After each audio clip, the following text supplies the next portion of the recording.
Again, welcome to Jonae's Gym. This is my first official episode. Now, last week was my introduction to Jonae's Gyms. Now we're getting ready to get into the meat of this thing. Okay, now I would like to say that her son, which is our videographer, he lost his mom on last weekend. And I want everybody to just be praying for him, keep him uplifted, because I can't believe that, he was able to make it today. And we know we're blessed to have him, and I just want y'all to just keep him in your prayers.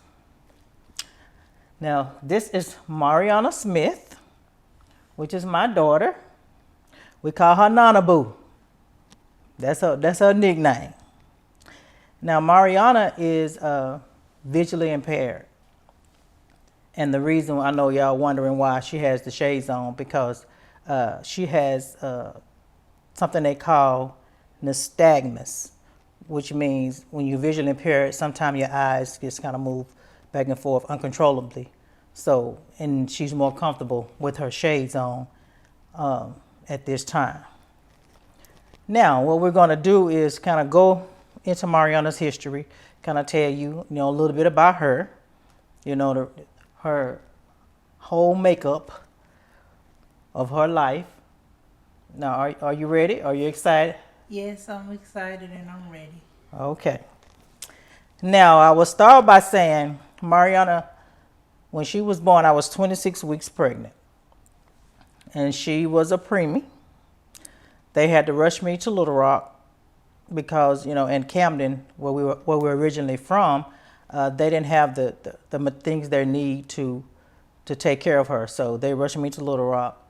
And when they rushed me to Little Rock, she was coming feet first. So she was breech. And so they had to do an emergency surgery. When she was born, she was 1 pound and 13 ounces. A lot of kids didn't make it at that weight, but to God be the glory, she made it. Now, when she was like 2 days old, her color began to turn really dark. And I was like, what's wrong? What's wrong? What's wrong? And they were saying that sometimes preemies, they get a disease they call yeast. And there's nothing that we could do within 3 days that she would die. And I began to pray. Her color began to get darker and darker, and I began to pray, and I said, take her to Children's. I want her to go to Children's. Children's will know what to do. So there was Arkansas Children's Hospital. So they rushed her over to Children's Hospital. Once they rushed her over there, within 45 minutes, they found out what was going on. She had a hole in her intestine, and feces was getting in her system, and she wouldn't have made it the next couple of days. But she went to surgery. She had to have a colostomy for 5 months. She got out of the hospital at 6 months, but she had to have the colostomy for 5 months. But after that, they reversed it, and she was fine when it come to her intestines. But now she had another problem. The problem was her eyes. And the reason why she had problems with her eyes is because of the oxygen, but she had to have it, to live. So what they did, they began to try to do different surgeries, to help her. What happened was her retina's detached. And when your retina's detached, it makes you totally blind. So for a year, Mariana was totally blind. And they started doing all the different laser surgeries and all that. And they also did a surgery they called I might not be saying it right, but scleral buckle. Well, it's like they put a film over her eye to hold her eye in so her retinas can reattach. What Mariana had was what they call retina detachment, which when you have retina detachment, you'll be totally blind. She had also laser surgery. She had also the surgery they call the scleral buckle. I might not be saying that right, but where they put a film over her eye to hold her eye in so her retinas were reattached. But for the first year of her life, she was totally blind. And then after that, the scleral buckle, it it it was successful. So her retinas reattached, and she could see again. After that, the retina in the right eye detached again, and once that happened again, there's nothing else they could do. So she only had vision in her left eye. She was legally blind in her left eye with peripheral vision. So she had very low vision in that eye. Now that I've gave you a little bit of history about Mariana's vision, I just want to, ask her a couple of questions, and we kind of reiterate on some of the things that I said. But are you ready? Yes. Okay. Now, my question to you is, how did you feel about your siblings not having vision problems and you did? How did you feel about that? I felt like a weird feeling, and I would feel embarrassed at times because I was the only one that had a disability, and neither one of them did. Oh, I remember one time you said to me, "Mama, are you ashamed of me?" And I was like, "Why would I be ashamed of you? You're my baby girl, and I love you, and how you are. That's how, your life is, and I accept whatever you have going on in your life. I'm your mother, and I accept it. No, whether anybody else accept it, I do, and I'm gonna be there regardless. So now I'm sorry that you felt that, but your mama had you." Yes. Okay. Another question I have to ask you. Did you ever ask God why? Yeah, it was a few times I did.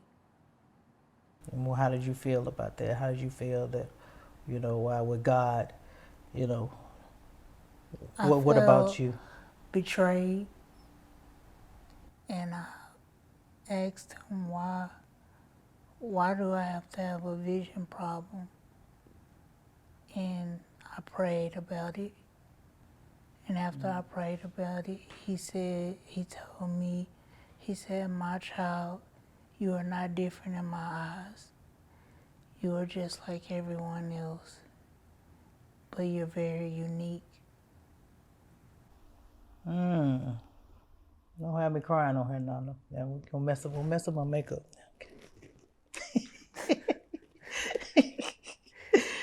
Oh, and I said that, because a lot of kids go through a whole lot, because they are, say, quote, everybody say different, but I don't see different.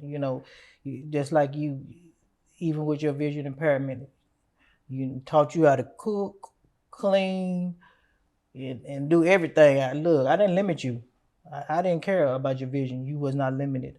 I taught you everything that you need to know. As a woman, as a young girl, taking care of your body and all that. I was very adamant, if that's the right word, about making sure that you didn't feel different. I didn't say, "No, she can't do that. She can't see that good. No, she can't do that. She can't see that good." No, she got it. Leave her alone. She can do it. But that's how it was when it came to you, and I wasn't playing about that. Yeah. Another question: how has you being visually impaired affect your self-esteem? I've had tough days, and my self-esteem, it will go up and down. One day I'll be up, another day I'll be down, or I'll cry and just feel ashamed at times. And I'm so sorry that you felt that. No, and I'm praying that sometimes I do. I see you looking sad a lot, and that's why I try to stay busy, keep going, keep doing stuff, and then you know that if you don't feel special, you are. Yes, ma'am. You're my special Nana Boo. Yes, ma'am. Yeah. Okay, let's see.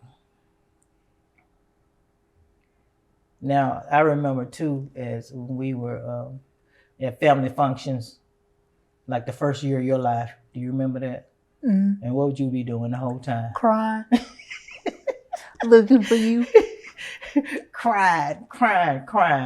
And my grandma would say, "What is wrong with this baby? Why is that she always crying all the time?" I said, I had to explain to grandma that when you couldn't touch me, when you couldn't feel me, you couldn't see. So if I wasn't close to you, you would spaz out.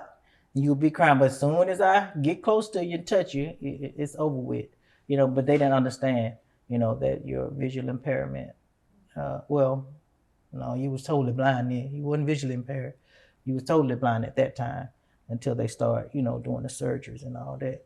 But yeah, some of the family members probably didn't even know what was going on. But I talked to Granny about it, and they just felt like you was just a crybaby. That's what they thought. That's what they thought. Okay. Now, as you was growing up, it's time for you to go to school. Now, what do you remember about you just starting, just kindergarten in Camden? I didn't really have the help that I needed. And I think, didn't I get held back? Yeah. From one of them? Yeah. You got held back in kindergarten. Yeah, I got held back twice. Yeah, that thing because I got held back in kindergarten, and then I got held back again in second grade. Yeah, because the thing is, they didn't have the resources for you in Camden, so then you had to move. You had to go somewhere that they had the resources. And once you did move to Little Rock, mm-hmm. then you was trying to catch up. So you end up, they putting you back again. Mm-hmm. You remember what happened after that? What'd you have to do? I had to move to Little Rock. Yeah.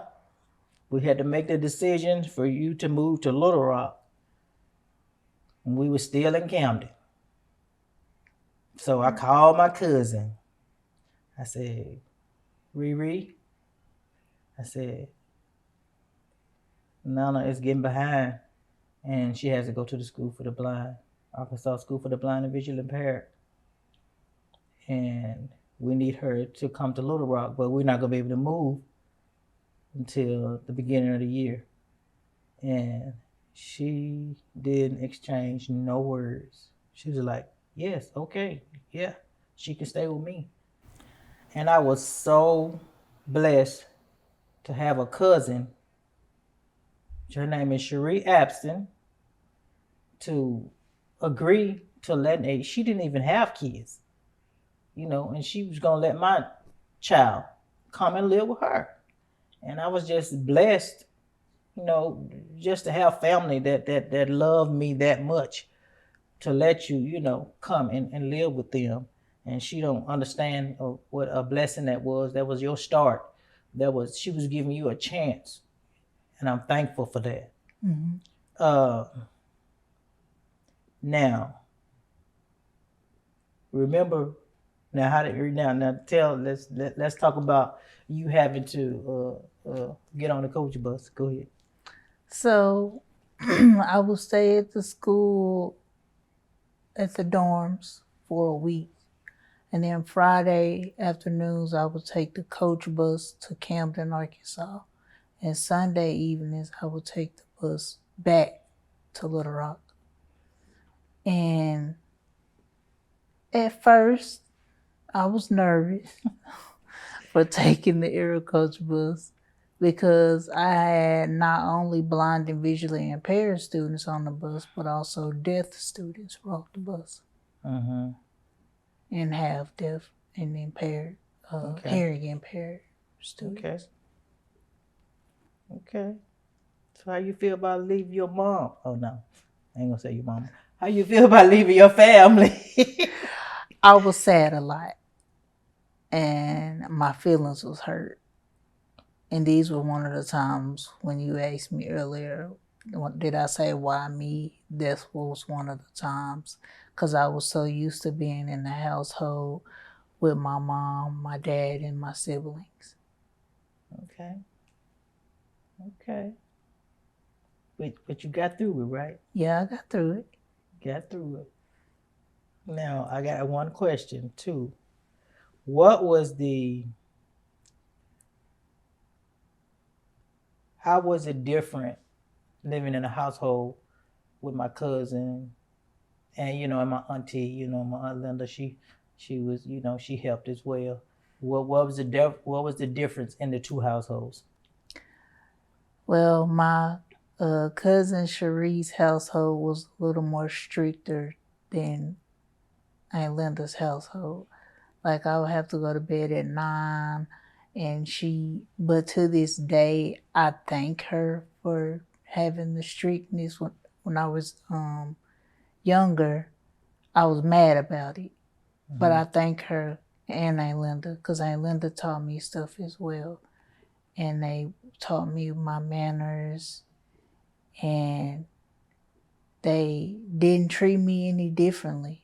And Linda didn't treat me no differently from her kids, and Cherie didn't treat me any differently from her nieces and nephew. Oh, that's good. It'd be good. They'd be glad to know that how you enjoyed it. You enjoyed it. What else did they introduce you to when you were eating? What did they introduce you to? Seafood. Okay, what was it? Red lobster. And what was it? Crab legs. Crab legs. And I always love to eat them. Yeah, that's Cherie told me. She said, "Girl, not expensive. She like crab legs." Well, I'm glad they were able to introduce you, to different things in your life, and it wasn't a mistake that's the household that you lived in, because everything that you learned from them, you carry it on. Don't you think so? Mm-hmm. Okay. You want to reiterate on that anymore? You good? I really enjoyed it now that I look back at it, even though I was mad at times. You was mad then, yes. Well, you feel like nobody can tell you about your mama? Yeah. No. Somebody else had to tell you. Riri had to tell you. You was too far away from me. I wasn't in it. And also, you had to live in the dorm too, through the week. You would Yeah, dorm life. Oh my goodness. Living with some girls, a group of girls. It was something. It was something. Yes. I thought about too when one of your friends came to spend some time at the house, and we was in there cooking, and I told her, I said, peel these potatoes. She said, she just holding a knife. I said, why are you holding a knife like that? What's wrong with you? She said, well, my mom, she don't let me hold a knife. I said, what? I said, y'all different, because I taught Mariana everything. Get that knife, Nana, cut the potatoes up. She was like, Mariana, you know how to use a knife? I said, Mariana know how to do anything anybody else can do. I said, your mom shouldn't limit you. Right. You need to do those things. Because you're not going to always be with your mom. Mom's not going to always be there. So you need to be taught that. You don't need to be going, around people that don't know anything. I didn't agree with that. I said, look, let me show you how to use this knife. And you need to be doing things that everybody else do. Right. Your visual impairment shouldn't stop you from doing things, except for all that makeup and stuff, That's another story. We're gonna talk about that. No, I'm not into the makeup. No. Now, I used to be good at doing the eyeshadow. Yeah. Some of them, they ain't do right. You know what I'm talking about? Yeah, I know what you're talking about. I was like, wait a minute now. They need to teach them. Now, that don't look right. And then we're going to leave that alone. Okay. Okay, now, How did you feel? Okay, now, well, let me say this before I say that. Now, watching you, well, I think that was one of the hardest things that I had to deal with. I can think of when you was young, watching you, getting you ready. I would turn my head. You couldn't see me, but I would be crying because I didn't want you. I didn't want you to feel bad. So I would be crying, and I just wipe my face, and I'd be getting your stuff ready for the week, and and you would be getting on that bus, and I just cry. I said, God, I know this is the right thing to do because I know I need my daughter to experience the right things in her life and not be held back because of my decisions. So the decision for Cherie to take you up there and keep you and let you be able to get everything you need as a visually impaired person. Mm-hmm. And I was thankful for that, but whew, that was hard. Sunday evenings was very hard for me, so because we didn't have but a couple of days together, but that only lasted one semester, and then after that, we came. We was preparing to move to Little Rock, and then doing Thanksgiving, you was at home. Then Christmas, you was home with us, but we was getting ready to head that way for the next semester. Now, question. Now, how did you feel after we finally made it? We came to Little Rock to live in Little Rock with you. What was your feeling? I was very happy, excited, and during that time, it helped me become a stronger person and tough.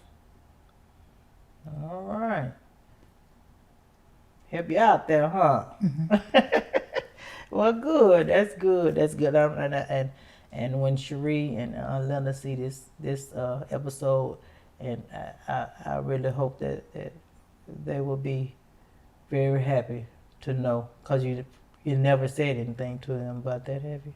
No, ma'am. So yeah, they're gonna be happy to see this episode. They look to see the finished product of what they helped to raise. Now, question. Now you had to go to the Arkansas School for the Blind all your life, so you started in public school, but you had to go there. So how do you feel about not being able to go to public school? At first, I was mad. But after I heard some of the stories from some of the kids that came from public school to the blind school, I was like, I'm not mad anymore. Well, they had bad experiences? Mm-hmm.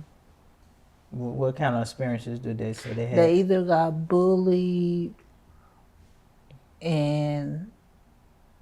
or they just didn't like public school. Okay. Now, what are your emotions when it came to people that was treating you different because of your visual impairment? I was very upset, hurt, wanted to fight, but I didn't.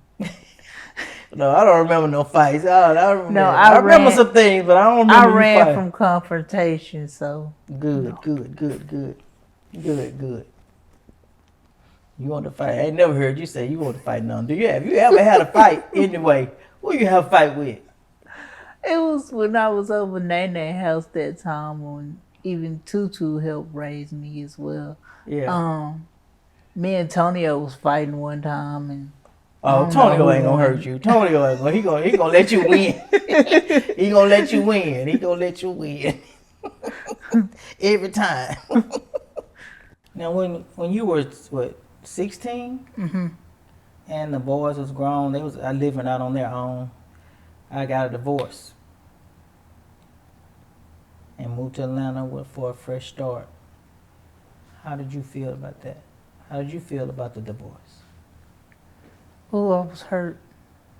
I was so hurt that I was stressing and I found out I had a stress spot, but that's changed now, which was in the back, like in the back of my head.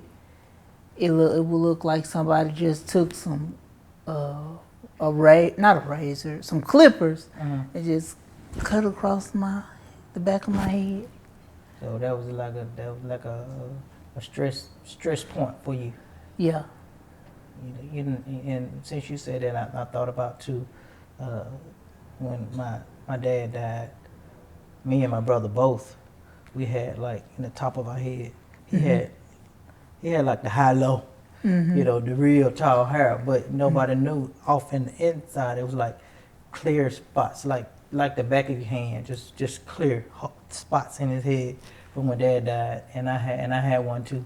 It's right up in the center of my head, and you know, and everybody, I think a lot of people have that as well. But yeah, that was a stressful times in your life. Your body, it affects your body a whole lot. You know, and I know you being used to being with me and your dad and your brothers. You know, your brothers gone because they, you know, grown and doing their own thing, and it was just me and you. You know, just me and you. And we had our times. We had our fun times. And you was like glued to my hip. My aunt London used to say, every time you get up, that girl thinks she got to get up too. She ain't got to move every time you move. That's what I was thinking about earlier. That a lot of the family would say that, why every time your mama get up, you got to follow her? Quit following your mama so much. They did that all the time. I said, no, I was thinking, you know, I was kind of, you know, didn't want to hurt nobody's feelings, but I was like, y'all need to leave us alone. That's us. That's what we got. That's what we look. That's what we doing. Leave me and Nana Boo alone. Look, we was glued to the hip like Siamese twins. That was us. Okay, now, but after the divorce, I decided to move to Atlanta for a fresh start. You remember I was watching with HGTV, whatever I was watching. Where the man be flipping, the man was people flipping be flipping the houses. Yeah, that man flipping. He living in Atlanta. He flipping them houses, making that money. I said, I'm going to flip me some houses. Remember I was watching every day. Every day I wouldn't do nothing but watch it. I'm going to flip me some houses. So I decided, you know, I'm moving to Atlanta. So what I did was, I remember I started packing. You know, we started packing, and my little said, "Girl, what is you doing?" I said, "What?" She said, "You haven't even been to Atlanta." I said, "I know. I don't even know. I don't know nothing about it." I said, "But I know that's where I got to go. I'm going to Atlanta. I'm going to flip. I'm going to make this money. I need a fresh start. Me and my Nana Boo need a fresh start." So I started packing it. And my little come over there, she's like, "Lord have mercy, what is wrong with you?" I said, "Well, I got to go, TT." I packed up, got the U-Haul, had my brother coming. My brother that passed, he came over, and, you know, they helped me load the truck. Tutu, my brother from, oh yeah, that's a nickname. Y'all know about that. Yeah, y'all get to hear about Tutu later. But he was. She was referring to Uncle Knob. Doe Knob when she the one else. Uncle Knob. I remember him saying something. I forgot what he said. Hey girl, what is wrong with you? You just done packed up there. Well, I can't do nothing but you. You want me to help you? I gotta help you. I can't leave you out here like this. So he came and helped. Tutu came and helped, and Tutu he wouldn't say nothing. Tutu just shake his head. You know, that's my road dog. That's my road right there. You know, me and him like this right here, boy. You know, we didn't play. We was all about each other. You know, yeah, that's my boy. Anyway, and then I had to get what's the thing to put the car on. I had to put my car on the little thing, so you know, on the I don't know, whatever they call it. They had, I'm gonna say it was like a little trailer. Yeah, trailer. Oh, yeah, that's good. On the back of the car, you know, the car was on the back of the U-Haul. So I'm driving the U-Haul with all my stuff and the car on the back. Look, I didn't know I couldn't back it up and stuff, but I know I can go forward. So whenever we had to pull over, me and you had to pull over, so I had to make sure, look, let me make sure I can get up out of here now. Wait a minute. But I was determined.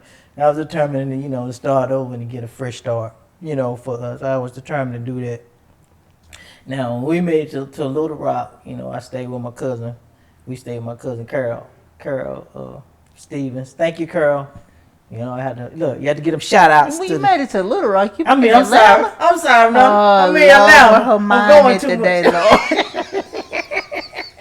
Atlanta. I moved from Canada to Little Rock to Atlanta. Yeah. Okay.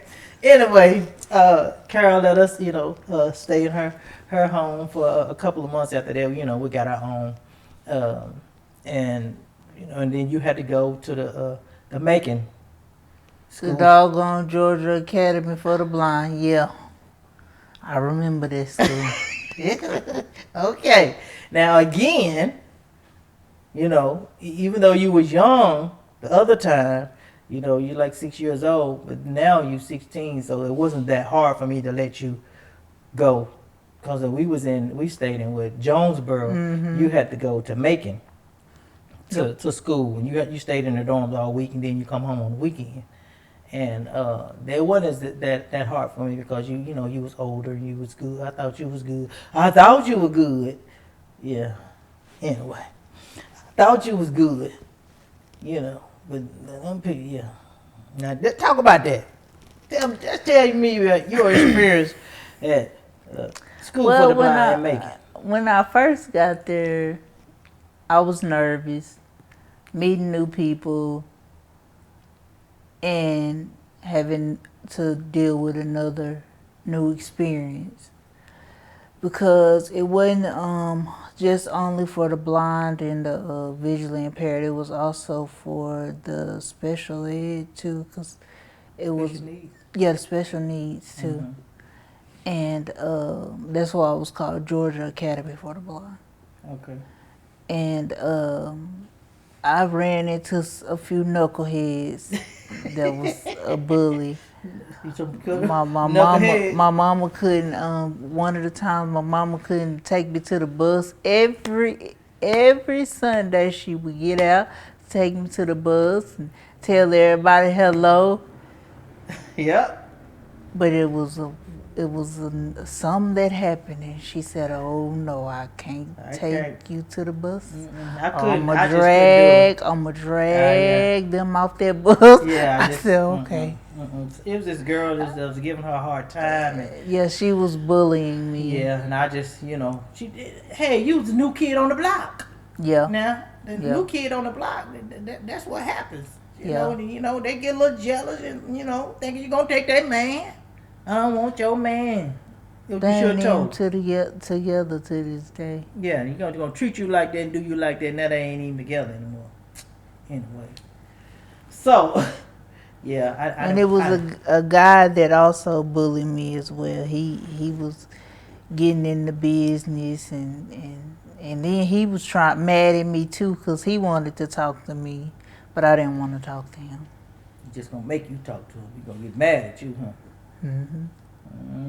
That's why I need to go to school. Look, I don't play by my nana boo. Now, if she ain't bothering nobody, she just going there trying to get her education. She never been to another, school besides the school for the blind all those years. What was you, 10th, 11th grade? 10th grade. 10th grade. No, that was just out of order. And then I saw her, and then she looked like a big bully. She looked like she just be messing with everybody at the school. That's what she looked like. I just had to let you get out the car and go and drive off real fast.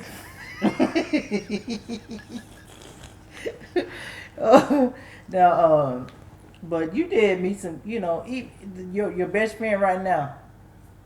So something good came out of Macon. Because your best friend right now, Brittany, y'all still best friends from all those years ago, since you was 16, 17 years old. Yep. So, hey, what I met her cousin talked even after I had left. Yeah. But he doing good in his life. He's married and got kids. Well, good. With another lady. That's good. Yeah. That's good. Okay, now let's get to the good. Well, all that was good, but we can get to something else now. Okay. Now, as we were, in Macon, in Georgia, and he was in Macon, you started fainting, just passing out. You know, the first time it happened in church, remember? Hold on. Let me get to that part. Let me speak about this part. Please let me speak about this part. What? Okay. So, and I still remember this to this day. I was at church, and at the time, my cousin was a preacher. He was praying for people. It was the end of the service. Be nice. And he was praying for people. And all of a sudden, everything went blue and it went black. And when I woke up, I had one person asking me, do I know where I'm at? And do I know what's going on? They even almost called the ambulance, but they didn't. And this lady... That's what I'm getting ready to talk about. Yeah, that's what we finna talk about. Go ahead. I'm sorry. Do you want to join in? No, go ahead. I want you This to finish. lady- Don't say my side. Come on. This lady kept looking at my hands. And she said my hands are red and I got healing hands. And it was the anointing that came over me. So I'm like, huh? And it wasn't, because the back of my head was hurting me so bad. And I just kept telling Mama, my head hurt. It's hurting so bad. I don't know what's going on. And we went to urgent care. And that's when they did different tests. And they sent me to every doctor they had in Georgia. The heart doctor, the cardiologist, the MRIs, everything. But listen, wait a minute. Let's get back to this part right here. Now, look, we're finna get a little country on y'all now. Look, I try to speak well. Look, I got Camden in me too. Well, listen here. So, when you fell out, right? So I got you in my arms. I tapped you on the shoulder before. And I saw you start going down. But when you start going down, I caught you. And then I let you know, I still had you in my arms. Then, this lady gonna come over there. Oh, that's the Holy Spirit. Oh, that's the Holy Spirit. I said, I know the Holy Spirit. I said, this ain't no Holy Spirit. I got mad. She said, she put her hands, you know, it was before you had woke up. She had your hands out. She looked at her hands. Her hands is red. Oh, that's the what she said, that was the, my hands were healing hands. She got healing hands. Healing hands. I said, look, this is not it. I don't know what you talking about. I said, Teresa looked over at me like, girl, why you doing it? Because, look, I'm not crazy. I see something was wrong and something was going on, and you gonna try to put it on this and that. No, lady, something is going on with my baby. This never happened. I know when somebody's slain in the spirit. I know what I've seen that before. I know what it looks like. No, something was wrong, and I pushed the girl a little bit. She kept. I said, I pushed. Oh my goodness! I was in the church cutting up. I was in the church cutting up, y'all. No, I was cutting up. I'm telling you, I was cutting up. I did that. Okay, all right. Now, yeah, and then you know they started doing the test and all that, and they couldn't find. First, they thought she had a seizure or whatever, but that wasn't it. She didn't have no seizure activity. So I was processing foreclosures, and so by me processing foreclosures, I have to have two computers to put my documents to, on each, move them over, do this, but I couldn't do that at home. They let me come home to work, but I couldn't do it at home because it was just too much. I needed another screen and all this, and it was just too much, and I got behind. So we decided to move back. Home. And, I wasn't happy because, I was ready to do a fresh start, and I had to go back. Sometime you have to go back to move forward. And that's my philosophy on that. Sometimes you have to just cough it up or choke it up or whatever it is. You can go back, learn what you need to learn when you go back, and then move forward. Okay.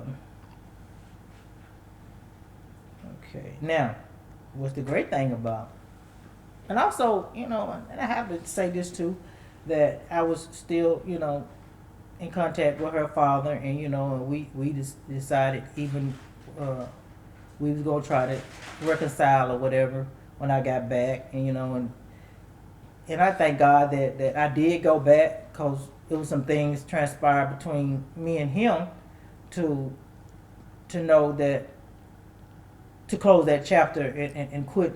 Maybe we could have been together. Maybe we can try it again. Maybe we can do it again. But no, it transpired and the soul tie it was broke, and I'm thankful for that so I can move on with my life. But the great thing that happened when we got back, what happened, Lana? When you I graduated high school? graduated valedictorian and I got a scholarship. I got different scholarships to help me with going to college. Full scholarship. Full scholarship for your 4 years of college. Now, mind you, when I was sitting there, when we was all sitting there, at your graduation, and this scholarship, Mariayana Smith, another scholarship, Mariayana Smith, another scholarship, Mariayana Smith. I said, they giving all the money. They ain't giving nobody no money. I said, my baby did that. Graduated valedictorian, full scholarship to college. And I was just, when we after your graduation, we was out there just talking. I said, my baby did that, baby. She did that. I said, I'm glad I moved back from Georgia. I said, my baby graduated with honors. That's what I'm talking about. The thing is, I was sad because I cried all the way here, all the way there, all the way back to Little Rock. I cried because I didn't want to move back, but it was all worth it. What you did, because you were so smart, even though you got put back in kindergarten, put back in the second grade, you still caught up and was the smartest in the class. And I'm so proud of you for being the smartest girl in your class, Notable. Thank you. Now, Mariana went to college in her little dorm and all this. Okay. Now, I need you to talk about your dorm experience. Ooh. When I got ready to move into the dorms, I didn't want to go. First of all, I didn't want to live on campus. But they were saying that it's best for me to live on campus so I could get the full college experience. And so, and Mama didn't want me to leave. Daddy didn't want me to leave neither. Neither one of them wanted me to leave. Mm-hmm. And so I ended up going to ULAR, University of Arkansas in Little Rock. And I started out with nursing. I wanted to be a nurse because every time somebody was sick in the family, they called me to come help them. Mm-hmm. And so I was like, okay, I'm going to be a nurse. Well, that didn't go well, so I was like, I gotta think of something else. So I decided to try psychology. And I think I did nursing of a year or so. And I was still taking the basic classes. And so I took intro to psychology. I was like, ooh, this is something that interests me. Mm-hmm. And so I went to the parties, a few of the parties that they had. You didn't tell me you was at that party. Wait a minute. Wait. Me and Torsha went to the step show that they had for the Black History. Mm-hmm. And but later on in my college career, I got better roommates. Yeah, no, we need to talk about that. That's what I want you to talk about. Talk about that roommate, the dorm mate, the first one you had. Let's talk about her. Oh boy, she was. Don't call no names. No, I'm not calling no names. She was a piece of work. So, she didn't understand my visual impairment. And so she would look at me funny. She told a few people and didn't think it would get back to me. I'm scared of her eyes. I don't know what she might do to me. I don't know what her eyes might do. And I'm like, my eyes are real, so why are you scared of my eyes? Mm-hmm. And so I ran into her friends that came to our room. And I was doing my homework, minding my own business, doing my own thing. And at the time, I was really nearsighted, so I was looking at the computer reading over an assignment.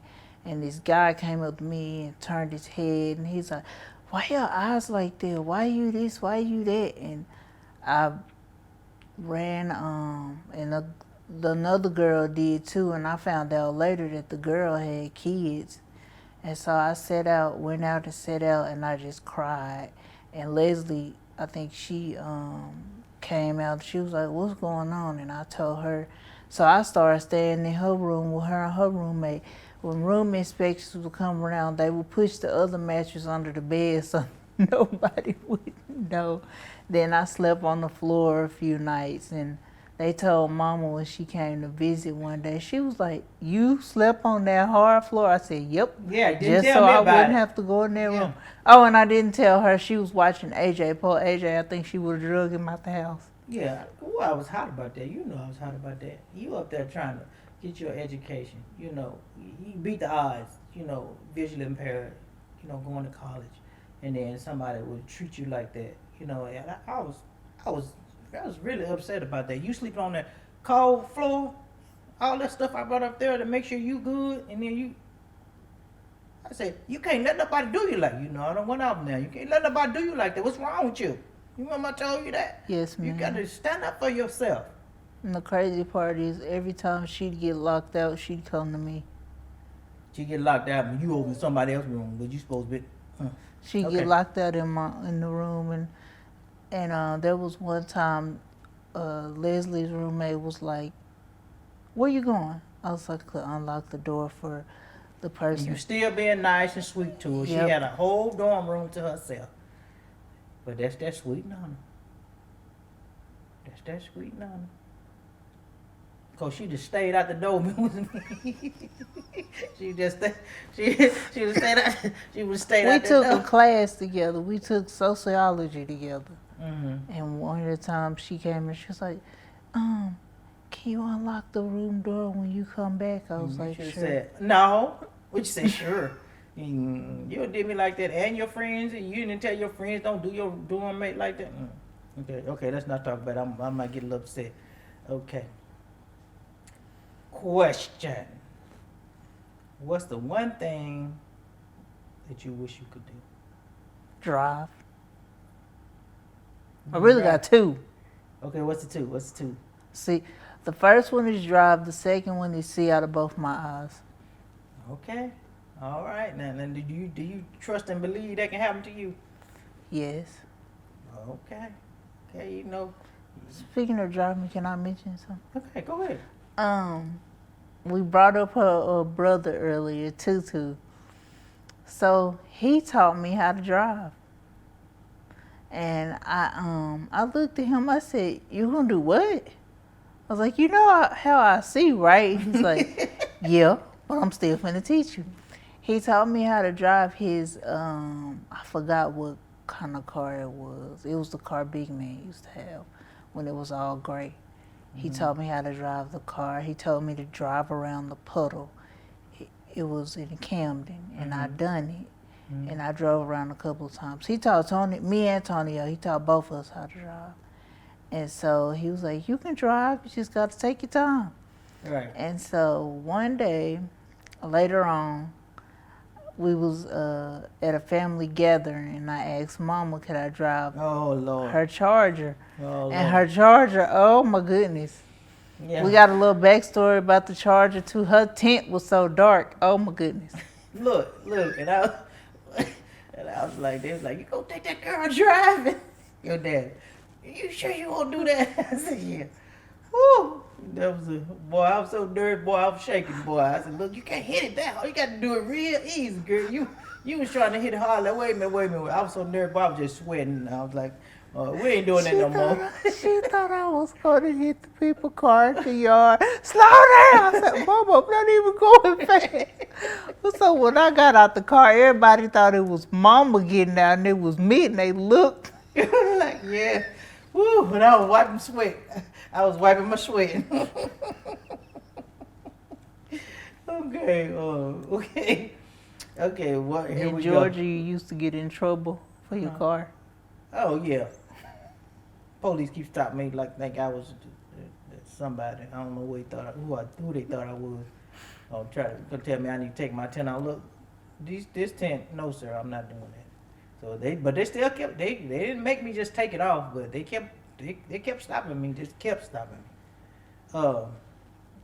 Now another thing that you experienced as being visually impaired is people taking your advantage of you because of your vision impairment, and you being so nice and such a sweet person. That was tough, Talk about it. especially when I really, really, really, really, really liked the person that was tough. But later on in life, they told me we can't never be together. If we do, I'll be in love with somebody else and not you. Now that's tough. Yeah, that was a hard cookie to swallow. Yes, ma'am.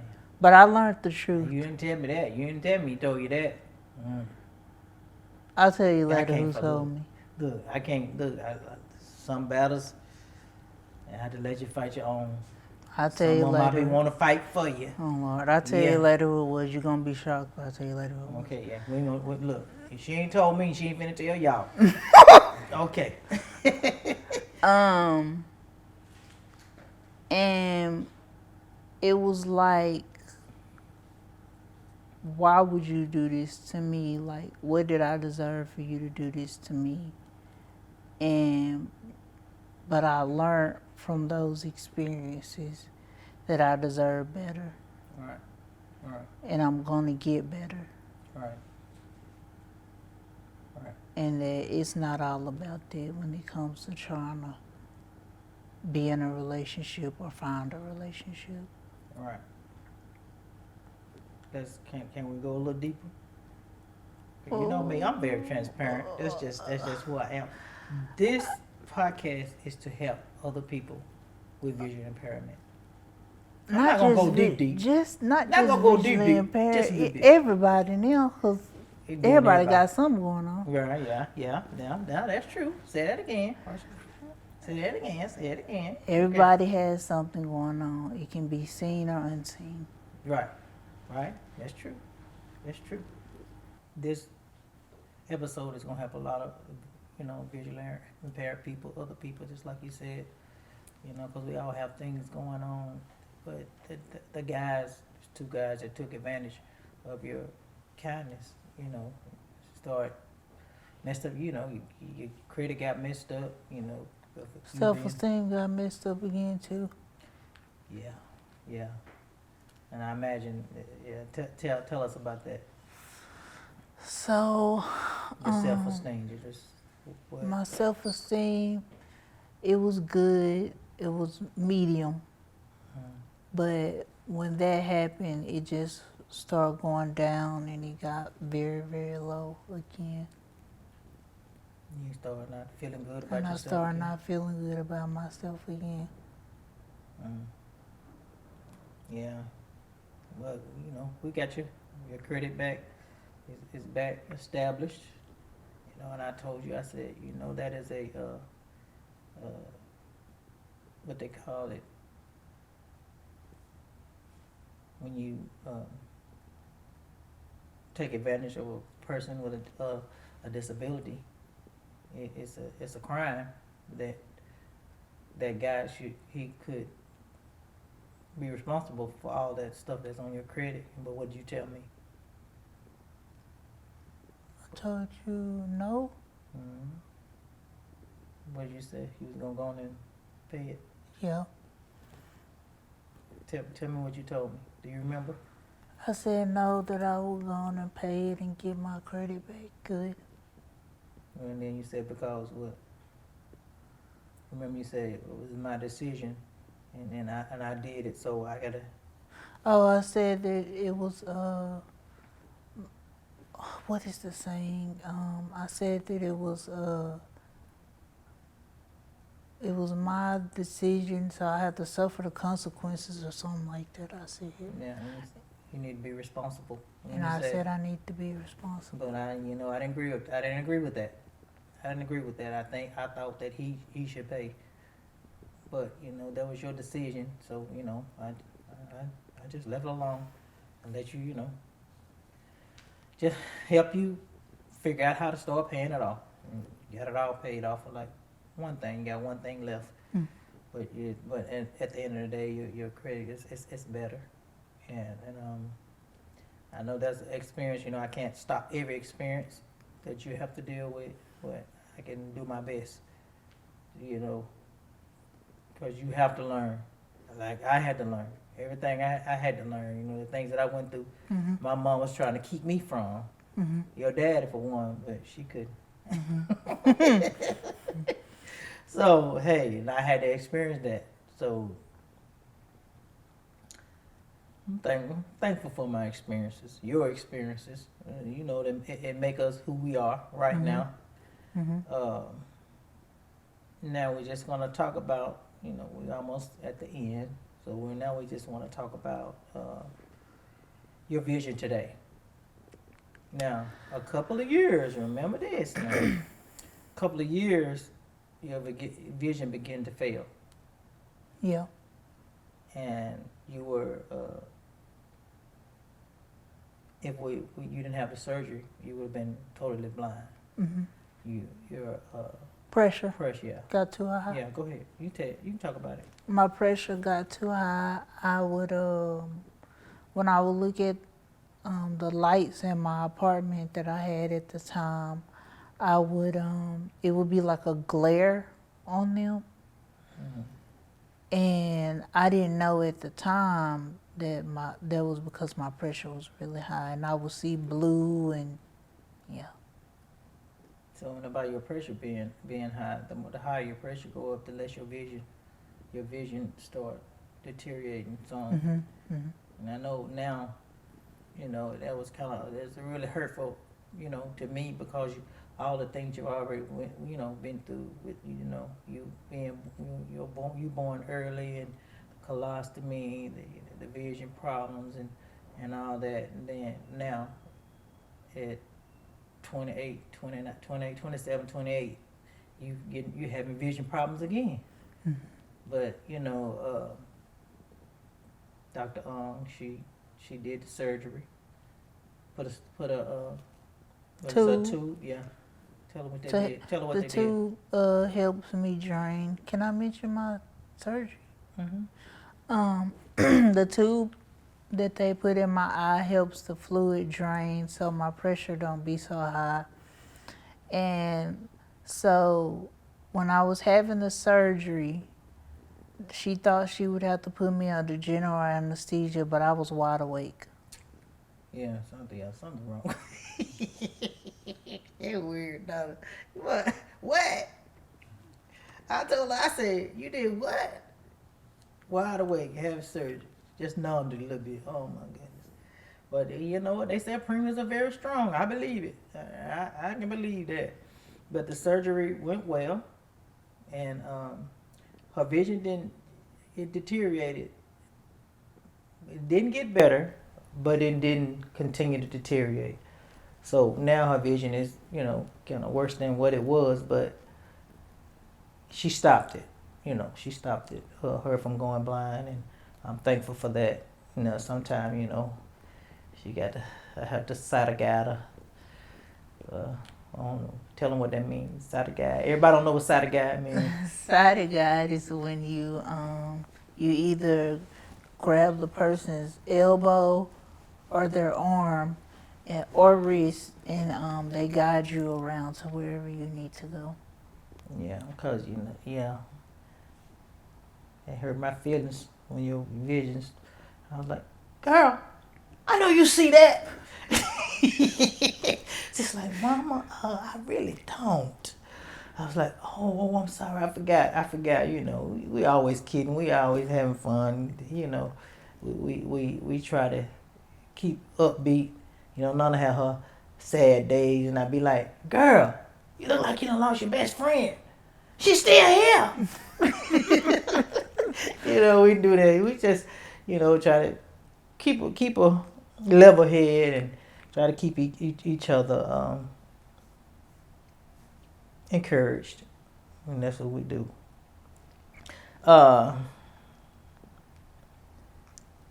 that is all my questions. Do you have anything you would like to say about to people that with visual impairment that they can do?